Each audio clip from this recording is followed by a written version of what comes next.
നമ്മുടെ വിഴിഞ്ഞം അന്താരാഷ്ട്ര തുറമുഖത്തിന്റെ പേരിൽ അന്തംഗമ്മികൾ അന്തമിട്ട ആഘോഷത്തിലാണ്. അവർക്ക് ഇത്ര ആഘോഷിക്കാൻ ഇതിൽ എന്തിരിക്കുന്നു എന്ന് ആലോചിക്കുന്ന മനുഷ്യരും നമുക്കിടയിലുണ്ട്. അന്തംഗമ്മികൾക്ക് ആഘോഷിക്കാൻ, അല്ലെങ്കിൽ അന്തംഗമ്മികൾക്കേ ആഘോഷിക്കാൻ അർഹതയുള്ളൂ എന്ന പക്ഷക്കാരനാണ് തീർച്ചയായിട്ടും ഈ പോകൻ. അതെന്തുകൊണ്ടാണെന്നാണ് ഈ സംസാരത്തിലൂടെ പോകാൻ പറയാൻ പോകുന്നത്. പക്ഷേ അതിലേക്ക് പോകും മുന്നേ മറ്റൊന്ന് ബാക്കിയുണ്ട്.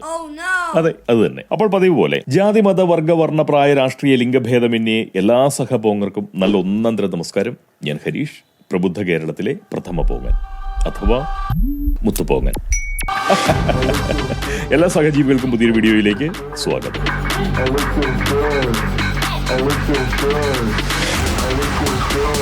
വിഴിഞ്ഞത്ത് അന്താരാഷ്ട്ര തുറമുഖം തുറന്നു. ചരക്കുകളുമായി വന്ന പടുകൂറ്റൻ കപ്പൽ സടൻ നങ്കൂരമിട്ട് തീരക്കടലിൽ കിടന്നു. അന്തംഗമ്മികൾ ആഘോഷ ചുവടുകളോടെ ആനന്ദ കണ്ണീർ പൊഴിച്ചു. വിജയവഴിയിലൂടെ പരസ്യമായി വന്ന ചോരള രാജാവ് എട്ടുകാലി മമ്മൂഞ്ഞിനെ വെല്ലുന്ന നാണമില്ലായ്മയുമായി ഇളിച്ച പല്ലുകളോടെ പത്രത്താളിൽ പടമായി കാണപ്പെട്ടു. വിവരക്കേടിന് ഉളുപ്പില്ലായ്മയിൽ ഉണ്ടായിട്ടുള്ള മനുഷ്യാകാരികളാണല്ലോ സാക്ഷാൽ ഡബിൾ എ റഹീമിയന്മാർ. വിഴിഞ്ഞം പദ്ധതിക്ക് നേരെ ഭൂതകാലത്തിൽ നടത്തിയിട്ടുള്ള അള്ളുവയ്പ് പ്രവർത്തനങ്ങൾ അപ്പാടേ മറന്നുകൊണ്ട് അത്തരം റഹീമിയൻ മൃഗങ്ങൾ ഫേസ്ബുക്കിലൂടെ ധാരാളം കണക്കിൽ വിഴിഞ്ഞം പദ്ധതിയുടെ തന്തമാരായി വർത്തമാനകാലത്തിലേക്ക് സ്വയം കടന്നുവരികയും ചെയ്തു. വിഴിഞ്ഞം തുറമുഖത്തിന്റെ പേരിൽ അന്തംഗമ്മികൾ എന്തിനിത്ര ആഘോഷിക്കണമെന്ന് ചിന്തിക്കുന്ന പലരും നമുക്കിടയിൽ തീർച്ചയായിട്ടും കണ്ടേക്കാം അല്ലേ? പോകന് പക്ഷെ അങ്ങനെ ഒരു ചിന്തയില്ല. അതിന് കാരണം സഖാവ് എട്ടുകാലി മമ്മൂഞ്ഞാണ്. നാട്ടിലെ ഏത് സ്ത്രീയുടെ ഗർഭത്തിന് മേലും അവകാശവാദം ഉന്നയിക്കാനുള്ള യോഗ്യത നപുംസകമായ സഖാവ് എട്ടുകാലി മമ്മൂഞ്ഞിന് അവകാശപ്പെട്ടതാണെന്ന് ഈ പോകൻ അറിയാം. സഖാവ് മമ്മൂഞ്ഞ് നപുംസകമാണെന്ന് പറഞ്ഞത് പോകനല്ല കേട്ടോ. അതുകൊണ്ട് നിങ്ങൾ ആരും എന്നെ തിന്നാൻ വരരുത്. സാക്ഷാൽ വൈക്കം മുഹമ്മദ് ബഷീർ പറഞ്ഞാണ് ഈ പോകൻ നമ്മുടെ മമ്മൂഞ്ഞ് സഖാവിന്റെ ലിംഗാവസ്ഥയെ പറ്റി മനസ്സിലാക്കിയത്. അതുകൊണ്ട് എന്റെ മേൽ കുതിര കയറരുത്. എന്തെങ്കിലും പറയാനുണ്ടെങ്കിൽ തീർച്ചയായിട്ടും അത് ബഷീറിനോട് പറയുക. പക്ഷെ നിങ്ങൾ പറയാൻ സാധ്യതയില്ല. കാരണം മുൻപെങ്ങുമില്ലാത്ത വിധം ബഷീറിനെ സമൂലമായും സമുചിതമായും ആരാധിക്കുകയും ആഘോഷിക്കുകയും ചെയ്യുന്ന നവഹരിത കേരളം അതുകൊണ്ട് തന്നെ മമ്മൂഞ്ഞിനെ നപുംസകമെന്ന് വിശേഷിപ്പിച്ചതിൽ പോങ്ങനെ വിമർശിക്കാൻ യാതൊരു സാധ്യതയും ഇല്ല എന്നാണ് പോങ്ങന്റെ ഒരു വിശ്വാസം. അതുപോലെ തന്നെ നിളയായി മാറിയ ആസിയയ്ക്ക് നമ്പ്യാർ വാൽ ചാർത്തുന്നതിൽ അപാകതയില്ലെന്ന് കണക്കാക്കുന്ന സഖാക്കൾ നപുംസകമായ എട്ടുകാലി മമ്മൂഞ്ഞിന് ഈയുള്ളവൻ സഖാവെന്ന വാൽ കൊടുത്തതിൽ ഒട്ടും തന്നെ പിശക് കാണില്ലെന്നും പോങ്ങൻ കരുതുന്നു. അതെന്തായാലും സാഹിത്യ സാംസ്കാരിക കേരളത്തിലെ എട്ടുകാലി മമ്മൂഞ്ഞിന് സമമാണ് സാമൂഹിക രാഷ്ട്രീയ കേരളത്തിലെ അന്തംഗമ്മി ഞാഞ്ഞൂലുകൾ. എട്ടുകാലി മമ്മൂഞ്ഞിന് നാട്ടുപെണ്ണുങ്ങളുടെ ഗർഭത്തിന്റെ ഉത്തരവാദിത്വം ഏറ്റെടുത്ത് ആഘോഷിക്കാൻ അവകാശമുള്ളതുപോലെ നമ്മുടെ അന്തംഗമ്മി ഞാഞ്ഞൂലുകൾക്ക് നാട്ടിൽ സംഭവിക്കുന്ന സകല വികസന പ്രവർത്തനങ്ങളുടെയും പിതൃത്വം ഏറ്റെടുത്ത് ആഘോഷിക്കാനും അവകാശമുണ്ട്. തീർച്ചയായിട്ടും അവകാശമുണ്ട്. കാര്യം ഈ കമ്മികൾ ആ വിഴിഞ്ഞം പദ്ധതിയെ കണ്ടമാനം അളവിൽ എതിർത്തവരാണെന്നത് സത്യമാണ്. പാർട്ടി പത്രം കടൽക്കൊള്ള എന്ന തലക്കെട്ടിൽ വിഴിഞ്ഞം പദ്ധതിയെ പഴിക്കുകയും ചെയ്തിട്ടുണ്ട്. ഇപ്പോൾ ദാസന്റെ ജനസ് ഗുണത്തോടുകൂടി നാട്ടുകൊള്ള നടത്തുന്ന ചോരള ചക്രവർത്തിയായിട്ടുള്ള ദ്വിമാറ വേന്ദ്ര തസ്കരോത്തമനും ഓന്റെ കൊള്ള സംഘാംഗങ്ങളുമൊക്കെ അർപ്പിത ബുദ്ധിയോടുകൂടി വിഴിഞ്ഞം പദ്ധതിക്കെതിരെ ഫേസ്ബുക്കിൽ അള്ളുപോസ്റ്റ് നാട്ടിയിരുന്നു എന്നതും അതും നേരാണ്, വളരെ നേരാണ്. സംഗതിയുടെ കിടപ്പവശം ഇങ്ങനെയൊക്കെ ആണെങ്കിലും ഒരു കാര്യം പൊതുസമൂഹം തീർച്ചയായിട്ടും മനസ്സിലാക്കണം. കമ്മികൾ എന്തിനെയെങ്കിലും എതിർത്താൽ അതൊരു വ്യക്തിയോ, അതല്ലെങ്കിൽ ഒരു സാങ്കേതിക വിദ്യയോ, അതല്ലെങ്കിൽ ഒരു സാമൂഹ്യ പദ്ധതിയോ, അല്ലെങ്കിൽ ഒരു പ്രസ്ഥാനമോ, ഒരു വസ്തുവോ, സ്ഥാപനമോ, അങ്ങനെ എന്തു തന്നെയും ആയിക്കോട്ടെ, അവരുടെ എതിർപ്പിന് ഇരപ്പെടുന്നത് എന്തായാലും അത് തീർച്ചയായും സമൂഹത്തിന് ഗുണമായി ഭവിക്കുന്ന ഒന്നായിരിക്കും. അതുപോലെ അവർ വളരെ ആവേശത്തോടെ നടപ്പിലാക്കുന്നതും പിന്തുണയ്ക്കുന്നതും കൊണ്ടു നടക്കുന്നതും ആഘോഷിക്കുന്നതും ഒക്കെ ഉറപ്പായും മാനവരാശിക്ക് അപകടമാകുന്ന സംഗതികളുമാവും. അങ്ങനെ നോക്കുമ്പോൾ അടിമക്കമ്മികൾ ഇപ്പോൾ നടത്തിക്കൊണ്ടിരിക്കുന്ന ആഘോഷം വരാനിരിക്കുന്ന ഒരു കെടുതി കാലത്തിന്റെ സൂചനയായി കണക്കാക്കണോ എന്ന് ചോദിച്ചാൽ പോങ്ങനെ പറയാനുള്ളത് അതിന്റെ ആവശ്യം ഇല്ലെന്നാണ്. ഈ ആഘോഷത്തിന് പിന്നിൽ പ്രവർത്തിക്കുന്നത് യഥാർത്ഥത്തിൽ രണ്ടു കാര്യങ്ങളാണ്. ഒന്നാമത്തെ കാരണം നമ്മൾ അല്പം മുമ്പ് പറഞ്ഞത് തന്നെ, അതായത് എട്ടുകാലി മമ്മൂഞ്ഞിസത്തിന്റെ ഇടപെടൽ. രണ്ടാമത്തെ കാരണം മാതൃരാജ്യത്തോടുള്ള കമ്മികളുടെ അതിരറ്റ കൂറാണ്. അതായത് കമ്മികളെ സംബന്ധിച്ച് ചൈനയാണ് നിലവിൽ അവരുടെ മാതൃരാജ്യം. കേരളീയ സ്ത്രീകൾ പെറ്റതുകൊണ്ട് മാത്രം കമ്മികളുടെ ശരീരം മലയാള മണ്ണിൽ വേരുപിടിച്ചെങ്കിലും എപ്പോഴും അവരുടെ മനസ്സ് തുടിക്കുന്നത് ചൈനയ്ക്കു വേണ്ടിയാണ്. മലയാളം പറയുന്ന ചീനികൾ മാത്രമാണ് കമ്മികൾ. നാവുകൊണ്ട് മലയാളം തൂറുന്ന മക്കളെ കാണാൻ ചൈനയിലെ ഷിയാമൻ തീരത്തു നിന്നും ഇപ്പോൾ വിഴിഞ്ഞത്തേക്ക് വന്നിരിക്കുന്നത് അന്തംഗമ്മികളുടെ അമ്മക്കപ്പലാണ്. ആ അമ്മക്കപ്പലിലെ കണ്ടെയ്നറുകൾ നിറയെ കമ്മിക്കുഞ്ഞുങ്ങൾക്കുള്ള സമ്മാനമാണ്, അങ്ങനെയാണ് അവർ കരുതുന്നത്. അതുകൊണ്ടാണ് കമ്മികൾ ആഘോഷ ചുവടുകൾ വയ്ക്കുന്നതും ആനന്ദ കണ്ണീർ പൊഴിക്കുന്നതും. കൊടും ഘോര വർഗീയവാദികളുടെ ഈറ്റില്ലമായിട്ടുള്ള ഭാരതത്തിന്റെ മണ്ണിൽ ചവിട്ടാതെ ചൈനയ്ക്കിനി തന്റെ മക്കളെ കാണാൻ നേരിട്ട് കേരള തീരത്തേക്ക് വരികയും ചെയ്യാം. അത് ചില്ലറ കാര്യമാണോ? മാത്രവുമല്ല, എന്തും ഇനി കണ്ടെയ്നറുകളിലാക്കി കമ്മി കുഞ്ഞുങ്ങളിലേക്ക് നേരിട്ടെത്തിക്കാൻ ചൈന തള്ളക്കിനി കഴിയും. അതും വളരെ വളരെ സുരക്ഷിതമായി. അതായത് കൈനീട്ടത്തിനായിട്ടുള്ള കറൻസിയോ ഉന്മേഷങ്ങൾക്കുള്ള കറുപ്പോ ഉന്മൂലനോല്ലാസത്തിനായിട്ടുള്ള കരിമരുന്നോ ഒക്കെ വളരെ വളരെ നിസ്സാരമായി അമ്മക്കപ്പലിൽ അല്ലെങ്കിൽ അമ്മക്കപ്പലുകളിൽ ഇനി എത്തിക്കാൻ പറ്റും. ഏത് അതായത് ആഘോഷിക്കാതെ അവഗണിക്കേണ്ട സാഹചര്യമല്ല വന്നു ഭവിച്ചിരിക്കുന്നത് എന്നാണ് ഈ പോങ്ങൻ പറഞ്ഞു വന്നതിന്റെ ചുരുക്കം. കമ്മികൾ ചുമ്മാ ആഘോഷിക്കട്ടെന്നേ. അവരുടെ നേട്ടം അവരല്ലാതെ പിന്നെ ആരാണ് ആഘോഷിക്കുക, അല്ലേ? അതുപോലെ പുളിച്ച തെറി പറഞ്ഞ അതേ നാവുകൊണ്ട് നമ്മുടെ അടിമ കമ്മികളിപ്പോൾ ആ അദാനി ചേട്ടനെ ഊടുപാട് പുകഴ്ത്തുന്നത് കേൾക്കുന്ന പലരും അക്കാര്യത്തിൽ കമ്മികളുടെ താതസമൃദ്ധിയെയാണ് പഴിക്കുന്നത്.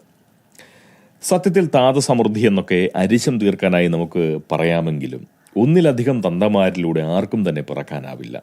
സുപ്രസിദ്ധ നരവംശ ശാസ്ത്രജ്ഞനും അപാരമായ നിലയിൽ സ്വയം തള്ളിയുമായിട്ടുള്ള ശ്രീമാൻ ശ്യാമപുഷ്കരൻ അദ്ദേഹത്തിന്റെ ഒരു ഗവേഷണ പ്രബന്ധത്തിലൂടെ അങ്ങനെ അരുളി ചെയ്യുകയും ചെയ്തിട്ടുണ്ട്. എന്നാൽ ആരിൽ നിന്നാണ് താൻ പിറക്കപ്പെട്ടതെന്നറിയാൻ ശാസ്ത്ര സഹായം തേടേണ്ടതായിട്ടുള്ള താതസ്ഥിതി പേറുന്നവർ ധാരാളമായി നമുക്കിടയിൽ കണ്ടേക്കാമെന്നുള്ളതും നേരാണ്. ഇന്നാളൊരിക്കൽ നമ്മുടെ ഈ അദാനി ചേട്ടൻ കമ്മികൾ നടത്തുന്ന ആ LKG സെന്ററിലേക്ക് നിറകീശയോടെ ചെല്ലുകയും അവിടെ നിന്നും അദ്ദേഹം തീർത്തും നിഷ്കാശിതനായി മടങ്ങുകയും ചെയ്തതായി ചിലർ പറഞ്ഞു കേട്ടിട്ടുണ്ട്. അപ്പോൾ അങ്ങനെ കേട്ടിട്ടുണ്ട്.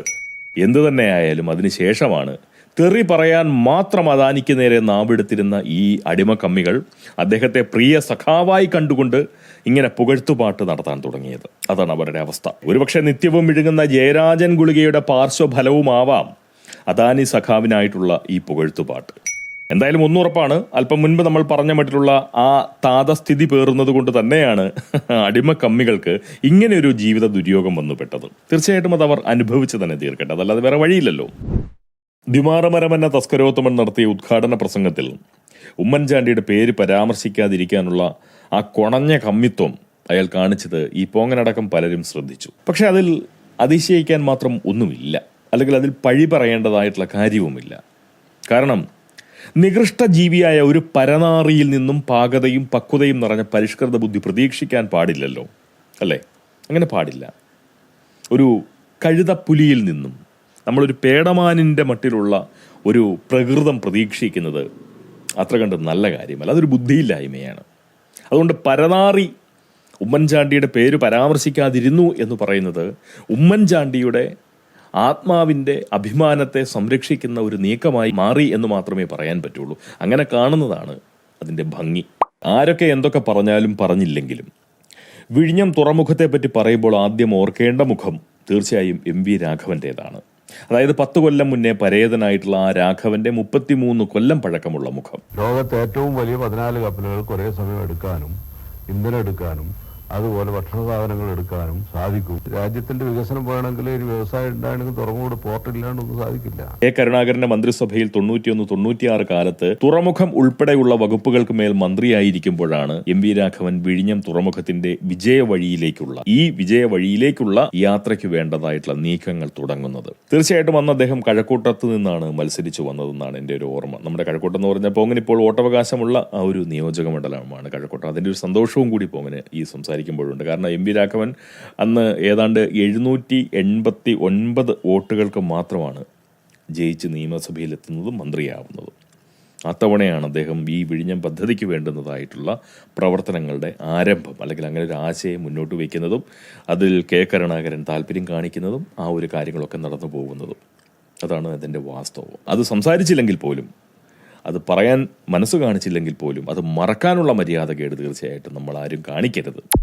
എന്തായാലും MV രാഘവൻ, കരുണാകരൻ, AK ആന്റണി, ഉമ്മൻചാണ്ടി ഈ നേതാക്കളെക്കാൾ എത്രയോ താഴെയാണ് രാഷ്ട്രീയ കേരളത്തിലെ എട്ടുകാലി മമ്മൂഞ്ഞുകളും ജനസേവന വ്യവസായികളുമായിട്ടുള്ള കമ്മികുല ജാതർക്ക് ഈ വിഴിഞ്ഞം തുറമുഖത്തിന്റെ കാര്യത്തിലുള്ള പ്രസക്തി, അല്ലേ?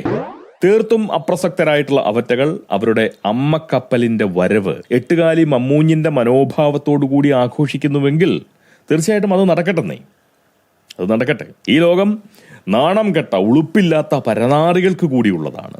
ഈ ലോകം നാണം കെട്ട, ഉളുപ്പില്ലാത്ത പരനാറികൾക്ക് കൂടിയുള്ളതാണ്. എന്നാൽ ഈ ഡിജിറ്റൽ യുഗം നാണം കെട്ട, ഉളുപ്പില്ലാത്ത പരനാറികൾക്ക് മാത്രമായി ഉള്ളതും, അവർക്ക് മാത്രമായി ഉള്ളതും. അതുകൊണ്ട് സാമാന്യ ബോധമുള്ളവരുടെ മുന്നിൽ ഒരേ ഒരു വഴിയേ ഉള്ളൂ, ഒരേ ഒരു വഴി. അത് സഹനത്തിൻ്റെ വഴിയാണ്. സഹനത്തിൻ്റെ വഴി. നല്ലോണം അങ്ങ് സഹിക്കുക. അവനവൻ്റെ കൈവശമിരുന്ന വിലപ്പെട്ട സമ്മതിദാനം, അങ്ങേയറ്റം വിലയേറിയ ആ വോട്ട്, അത് യാതൊരാലോചനയുമില്ലാതെ, യാതൊരു ജനാധിപത്യ ബോധവുമില്ലാതെ, യാതൊരു പൗരബുദ്ധിയുമില്ലാതെ പാഴാക്കി കളഞ്ഞതിനുള്ള ശിക്ഷയാണ് നമ്മളിപ്പോൾ അനുഭവിച്ചു കൊണ്ടിരിക്കുന്നത്. സഹിക്കുക, അല്ലാതെ വേറെ ഒരു മാർഗവുമില്ല. ഒരൊറ്റ വോട്ട് കൊണ്ട് നമുക്ക് നമ്മുടെ നാടിൻ്റെ ഭാവി, അതിൻ്റെ ശോഭനാവസ്ഥ കൃത്യമായും നിർണ്ണയിക്കാനുള്ള എല്ലാ വിധത്തിലുമുള്ള ശക്തിയും നമ്മുടെ വിരൽത്തുമ്പിൽ ഉണ്ടായിട്ട് പോലും അത് നേരായ നിലയിൽ വിനിയോഗിക്കാൻ കഴിവില്ലാത്ത നമ്മളെപ്പോലുള്ള ഈ ഒരു കെട്ട, യാതൊരു ബുദ്ധിയും യുക്തിയും ഇല്ലാത്ത നമ്മളെപ്പോലെ ഈ കെട്ട സമൂഹത്തിന് തീർച്ചയായിട്ടും ഇത് വരണം, അനുഭവിക്കണം. അത്രേ പറയാനുള്ളൂ. അടുത്ത വീഡിയോയിലൂടെ വീണ്ടും കാണാം. എല്ലാവരോടും വളരെ കലശലായിട്ടുള്ള സ്നേഹം. തീർച്ചയായിട്ടും പോകൻ്റെ വീഡിയോ കാണാനുള്ള ക്ഷമയും സന്മനസ്സും സഹനശേഷിയും ഒക്കെ പ്രകടിപ്പിക്കുന്ന എല്ലാ സദ്ബുദ്ധരായിട്ടുള്ള സഹജീവികളോടും പോങ്ങൻ്റെ ഹൃദയം നിറഞ്ഞിട്ടുള്ള ആ സ്നേഹം അറിയിക്കുന്നു. എല്ലാവരോടും വലിയ കടപ്പാടുണ്ട്. നന്ദി പറഞ്ഞുകൊണ്ട് നിങ്ങളുടെ ആ ഒരു സഹനശേഷിയെയും നിങ്ങളുടെ സദ്ബുദ്ധിയെയും നിങ്ങളുടെ സഹകരണ മനോഭാവത്തെയും തീർച്ചയായിട്ടും നന്ദി കൊണ്ട് നിന്ദിക്കാൻ ഈ പോങ്ങനില്ല. പോങ്ങൻ്റെ സ്നേഹം കൊണ്ട് നിങ്ങളുടെ സദ്ബുദ്ധിയെയും നിങ്ങളുടെ സഹനശേഷിയെയും ആദരിക്കുക മാത്രമേ ഉള്ളൂ, അംഗീകരിക്കുക മാത്രമേ ചെയ്യുന്നുള്ളൂ. സ്നേഹം.